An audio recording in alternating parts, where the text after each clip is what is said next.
Did you hear that Barack Obama is the new NASA program? I'm going to blast off in a second. And now for the people bringing them about the latest in gaming news, get ready to get funky, it's the SAMTIME News! And it's game time! Hello, welcome to the SAMTIME News, where you get the latest and greatest news on video games. I'm your host Sam Tucker, aka SAMTIME, and this episode is brought to you by Grand Theft Flappy Bird. Let's get into some stories. Number 3. Wish your life was more like a video game?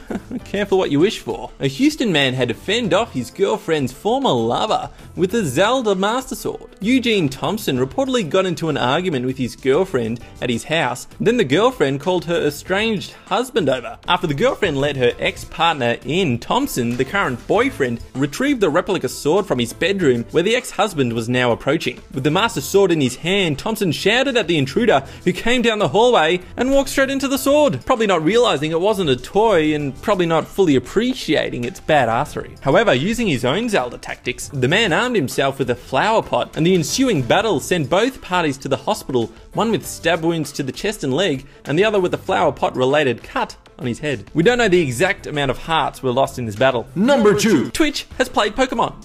Done, finished, forever, done! What? After 16 days, the Twitch community, who collectively played through Pokemon Red, had defeated the last fight against Blue, effectively finishing the game. The game's commands were entered through the live stream's chat by as much as an estimated 650,000 total people, with peaks of over 120,000 people participating at the one time. It's an astonishing achievement that so many people got anything done in the game, let alone finishing it. Events in the game became legend in the community, and Twitch Play's Pokemon religious beliefs grew online. Reddit user SeanMan27 published a full infographic outlining many of the major beliefs, and it's a fascinating read. Now, I haven't fully been following the Twitch Plays Pokemon rich lore, and I don't want to embarrass myself with my own naivety, but I know that this HELIX guy is a big deal. Well, this online devotion has spilled into the real world, with a concrete block in front of a school being artistically graffitied in praise of the almighty HELIX. Oh, it'd be so funny if these Poke religions became real religions with Poke-Popes or Pika-Popes. And did you hear that the real Pope dropped the F-bomb the other day? Yes, I am the Pope. The f***ing Pope.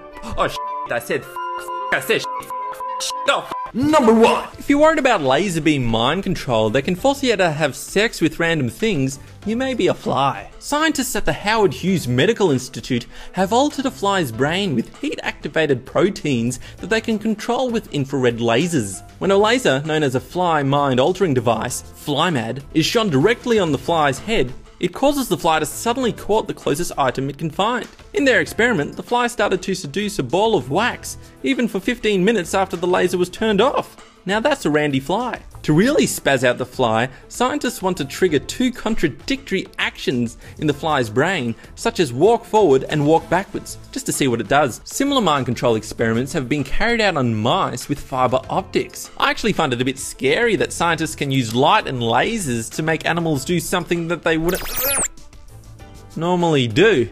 Now, if you'll excuse me, I'm going to have sex with this toaster. And that's the SAMTIME News. Thank you so much for tuning in. Oh, a couple of cool things you might want to check out. An interesting interview that they did for the making of The Last of Us intro, which is done without CGI. For the most part, it's all real. Very interesting. I have to do reading, which is a bummer. An Inception board game where you're trying to plant an idea in someone's head, like Leonardo DiCaprio is actually going to win an Oscar. Dream on. And sometimes Japanese wear candy beards. What's that? Oh, I'm going to be doing a how-to series for Australian television. SAMTIME! Signing off! Subscribe today!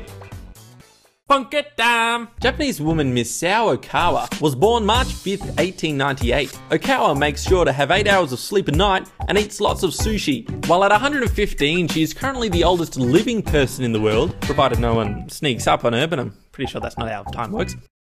Video game violence, huh? Whew, well, just thank your lucky stars this Thompson character doesn't cosplay as a funny thing. A joke that I haven't thought of yet. If you'll excuse me, I'm gonna make sweet love to this toaster. Yeah, baby, yeah. Oh, 4 slots. Oh, so slotty. Yes, I am the Pope. The f***ing Pope. It's classified.